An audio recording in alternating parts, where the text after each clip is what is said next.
What's up, YouTube? This is Too Raw for TV. So, the Phoenix Suns, who won a record number of games this year as a franchise, have been quietly establishing themselves as the best team in the NBA, but without much fanfare from the media, are in for the fight of their lives right now because they are playing a very dangerous team in the New Orleans Pelicans, who have no pressure, to be honest with you.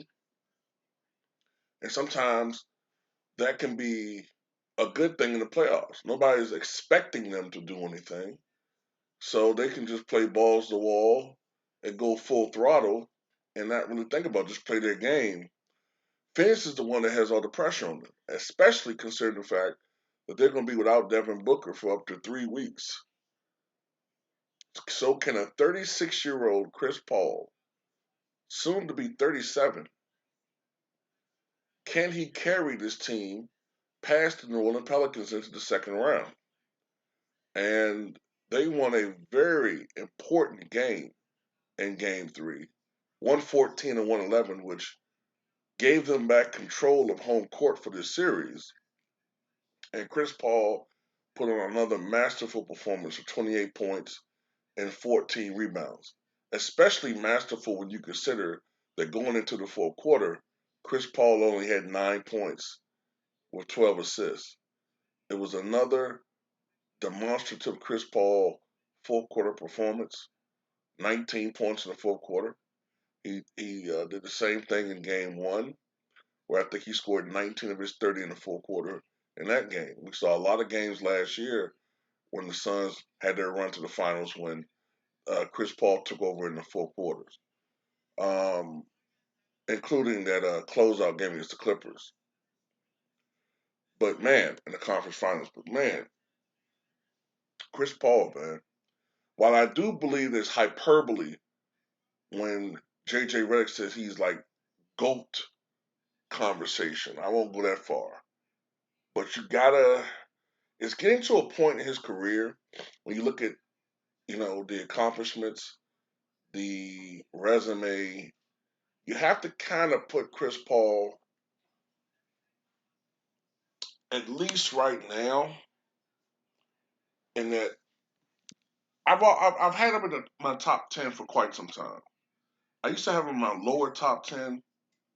Some of the things that hurt Chris Paul, of course, is the unfortunate, excuse me, some of the unfortunate injuries he suffered.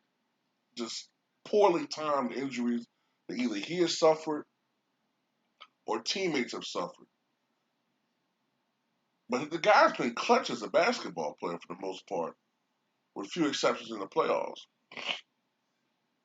I think you have to kind of put him in the top five range now, man. I mean, you gotta.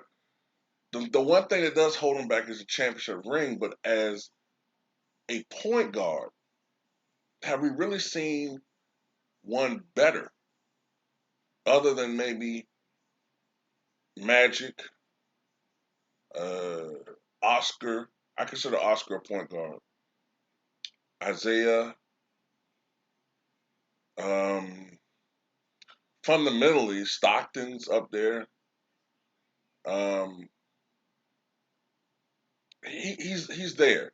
I think if he wins a championship this year, I think you have to put him ahead of Jason Kidd. I think you have to put him a little bit ahead of Gary Payton. Um, that's arguable, but I would. Um, he's definitely up there. But tell me what you guys think, man.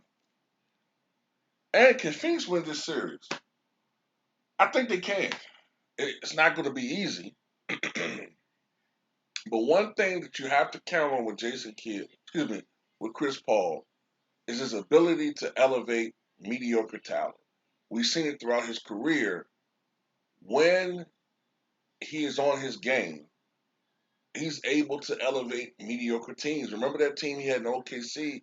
Most of us thought that team was not going to the playoffs. He took that team not only to the playoffs, but to the precipice of upsetting that Houston Rockets team, down to the last play in Game 7. So Chris Paul is a phenomenon. Tell me what you guys think.